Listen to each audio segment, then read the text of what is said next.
All right, so continue on. Pardon the interruption. Yeah, no, that's good. So yeah, anyway, that the NASCAR model was interesting because what I realized right away was the playing field of this is the games, and the game somebody owns the games, right? Basketball, baseball, football, those are public domain. You and I can go start a football league tomorrow if we want. Nobody can stop us from doing that. Nobody owns the game of football, but somebody owned Halo, and it happened to be this giant company called Microsoft.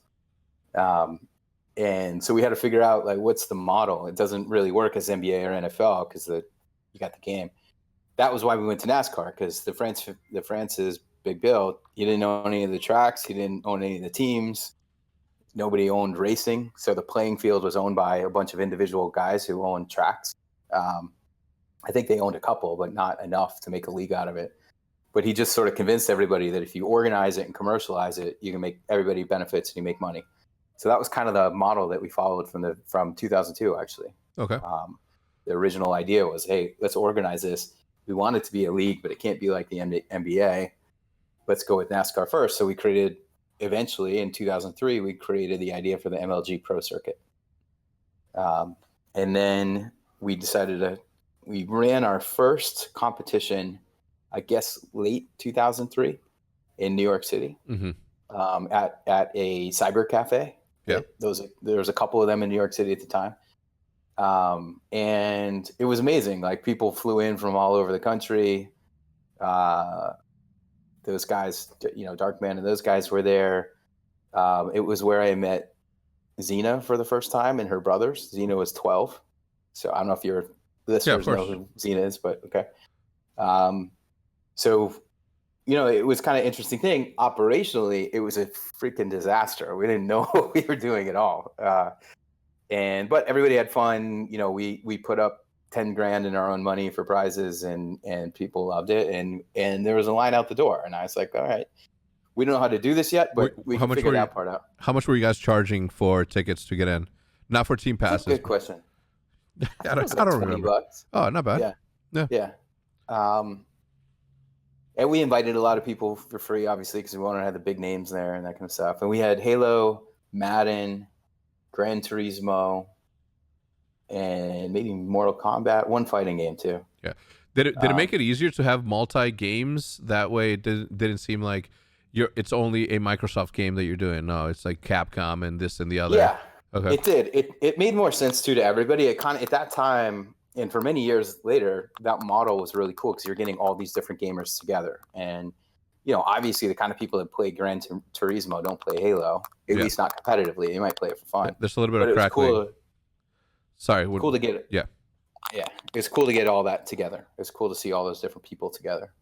On the business side, that also meant we got cease and desist letters from multiple game publishers. Yeah. Okay. So it wasn't as easy. Okay. And it wasn't easy. How was it? How were you able to explain that? Because obviously, like, I have this thing that I always say that, developers set out to create a piece of artwork. We are the ones that turned it into a sport, right? Was it hard for you to that early on to explain to them? Is like, there's this like massive want for competition on your game. Like, how do you explain that to somebody? Like, wait, what? So here's the interesting thing to me. Always at the very early days, everybody who worked in the video game industry was either mad about us doing this or completely dismissive. They were just like, makes no sense. We don't know what you're talking about. Yeah, we don't care what you do, you kids, you weirdos. Like, go do your thing. The other hand, someone were like, we don't know what it is. We don't like it. Stop.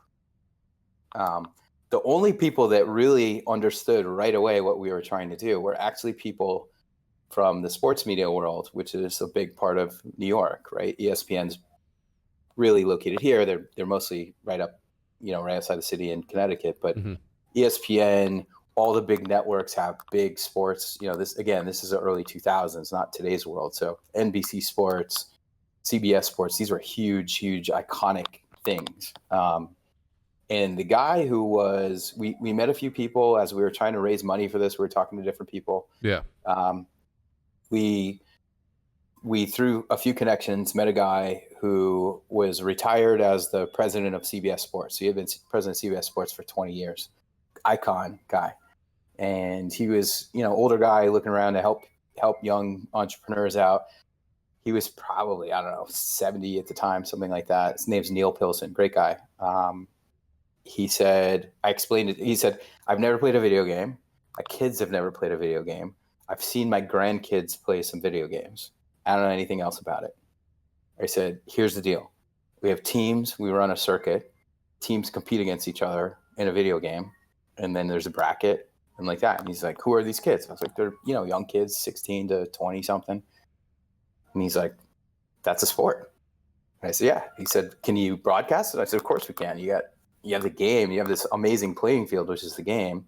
But then you have these kids and the storylines and everything. And he said, that's amazing. Why doesn't this exist already? And I was like, I don't know, but we're gonna do it. And he said, well, what's it called? And I said, we call it Major League Gaming. And he's like, of course you do. I love it. So that, and that happened a lot. I know everybody, for probably a decade and a half later, I always used to hear, when is this going to be on TV? You guys should really talk to the networks. Like our first advisory board member was the former president of CBS Sports. One of our first meetings ever was with ESPN. Everybody in the sports world has gotten it for the longest time ever. Yeah. But it didn't really make it to TV that often because programmatically it just didn't really fit with, TV guys didn't think it would get a big enough audience on TV. Yeah. They didn't dislike the sport. They just didn't see it as a TV thing. Yeah. Well, the thing there too, though, is that unlike traditional sports, you're looking at this thing where it's like, this is going to be a 90-minute program. Right. Mm-hmm. With esports, it's Friday, Saturday, Sunday, 12-hour days. Yeah. So it would have been impossible to do that. It would. I mean, it's possible. You can run the championship game or whatever, but the actual tournament, which I think is what makes esports, like that bracket sort of event, is what makes it exciting. That's what makes the storylines for every weekend different. So. It was not obvious how to turn that into a 2-hour program, no. Right? But everybody kind of got it very early on in the sports world, not in the video game world. After we had that first kind of operational disaster, but stroke of genius, kind of this is going to work, because look, if you're first time putting on an event or releasing a product as a new company, you have kids flying in from all over the country to pay you $20 to participate in it. That's a very good indication you're onto something. Yeah. And so that's what we did. And then shortly thereafter, we decided to announce that we were going to do a 12-city tour. And again, following the NASCAR circuit model. Yeah. We announced it. We announced all the cities. I think we announced some of the dates, or at least months when we were going to have them. Yeah. We hadn't even bothered to call, find out where those things were going to be or anything like that. All we knew is we were going to do the first one in Philadelphia, because we called a convention center or something like that. We got some room booked.